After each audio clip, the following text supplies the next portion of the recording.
Hello and welcome. My name is Al Barrows, and this is UFO Disclosure, the podcast that's meant to show an average person's reaction to all the UFO, UAP news from everywhere and anywhere. Today, I'd like to relate a story I saw on alien cases. It's about a man from Missouri who claimed to have been physically taken to Mars, Venus, and a secret base on the moon. Okay, so the Ozarks in Missouri, where Bucky Nelson lived, the communities were very self-sufficient and isolated. And Buck Nelson was living there almost entirely off the radar. He led a very simple life, didn't have a telephone, no electricity. The world outside, though, was the world of post-war America. And America was obsessed at the time with UFOs.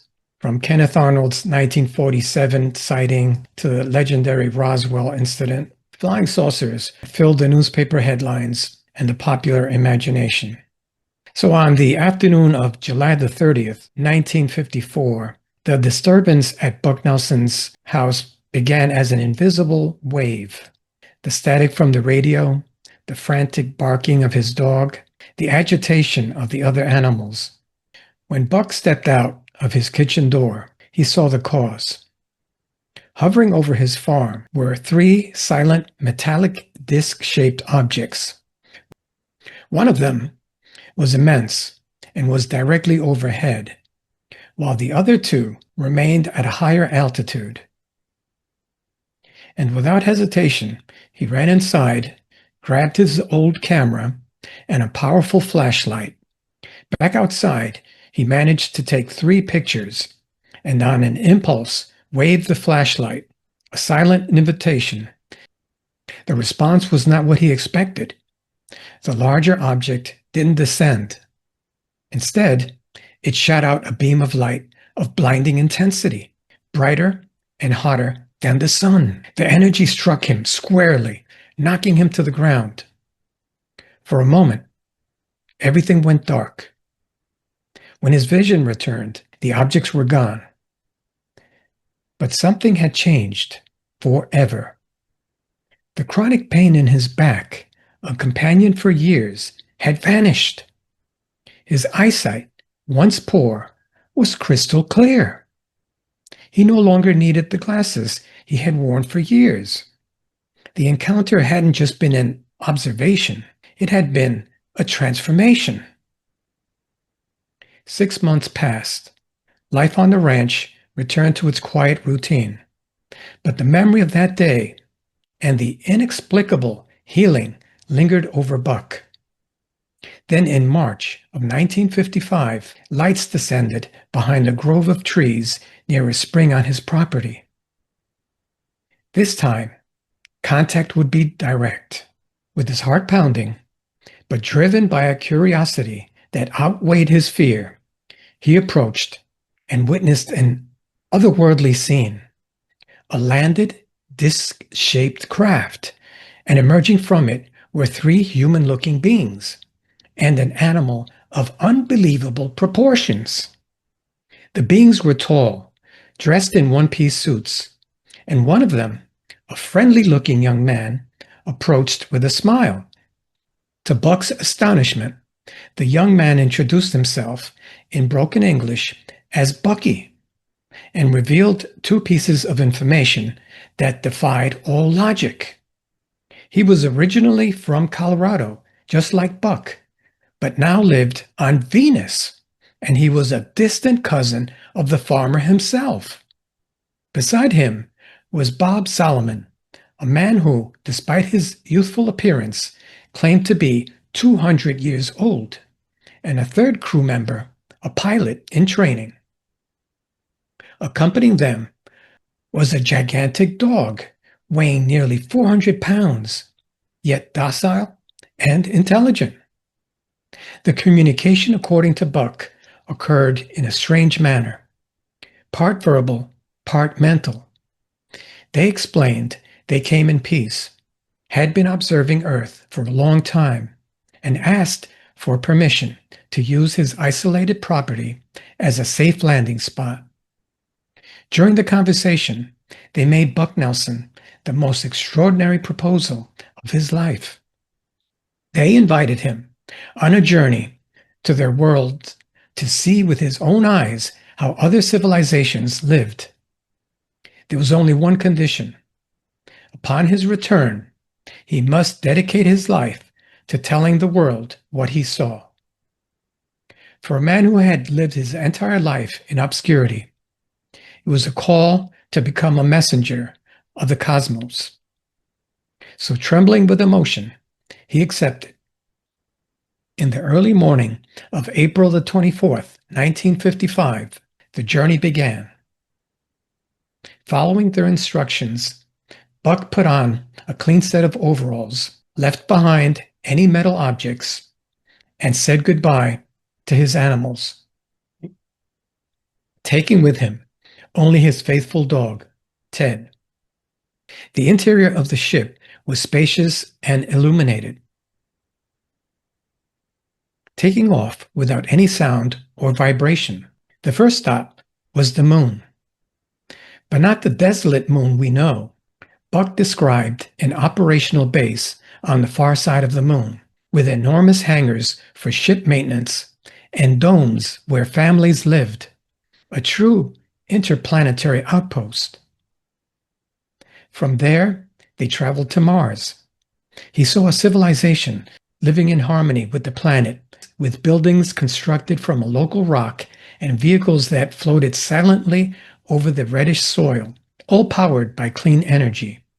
The final stop was Venus, the home of his hosts.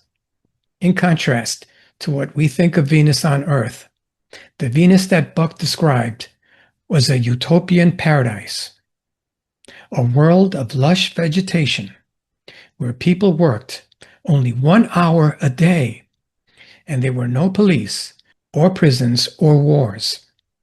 It was there that they showed him the book machine, a device that could read pages, play music, and display images. It's a surprising prediction of what we know today as the tablet technology, but decades before its invention. During the 3 days the trip lasted, his hosts shared their wisdom. They spoke of universal moral laws similar to the Ten Commandments, and warned that humanity on Earth was on a dangerous path, risking self-destruction through the misuse of energy, just as other terrestrial civilizations in the remote past had done. On April the 27th, he returned to his farm at midnight. The beings thanked him and reinforced his mission. As they departed, the giant dog dropped a few tufts of dark fur, which Buck kept as the only physical souvenir of his journey. The ship shot into the sky, and Buck Nelson was back on Earth. So, fulfilling his promise, Buck began to tell his story. The initial reaction was one of skepticism, of course, and ridicule. But Nelson's unwavering conviction, combined with the physical evidence on his property, the large circles of burned grass where the ship had allegedly landed, all this began to intrigue the community and the local press. The photographs he took during the first sighting, though ambiguous, were published and circulated, adding fuel to the fire. His story spread, and Buck Nelson's isolated ranch began to transform into a place of pilgrimage. He typed his account into a booklet called My Trip to Mars, the Moon, and Venus, and he sold it for $1. It became a hit amongst UFO enthusiasts. Research clubs invited him to give lectures across the country. His sincerity was his greatest weapon. Psychologists and even authorities who questioned him found no signs of fraud or insanity. Also, FBI documents released years later confirmed that the government monitored his activities, even interrogating him in an underground facility in Washington, D.C. In 1958, he took the next step. He organized the first spacecraft convention on his own farm, Hundreds of people, from fervent believers and other contactees to skeptical reporters and curious families, traveled down dirt roads to camp on his land, listen to lectures, and above all, wait for a sign from the heavens. And to the delight of those present, a sign did come. During the first convention, several attendees, as they were leaving the site, witnessed an orange-white object in the sky, which quickly disappeared. The news exploded, being published in newspapers across the United States and solidifying the legend of Buck Nelson. For more than a decade, the ranch that was once a symbol of isolation became an epicenter of hope, mystery, and the human search for a connection with something greater. As the years went by, Buck Nelson's story began to fade. The frequency of the conventions decreased, and the number of attendees dropped. The world was changing, and the space race was in full swing. In 1969, a fire which he believed to be arson destroyed his home and his memories. Buck Nelson, the man who traveled to the stars, left the Ozarks and disappeared back into obscurity. The exact date and location of his death remain a mystery, with reports varying between the 1970s and 80s.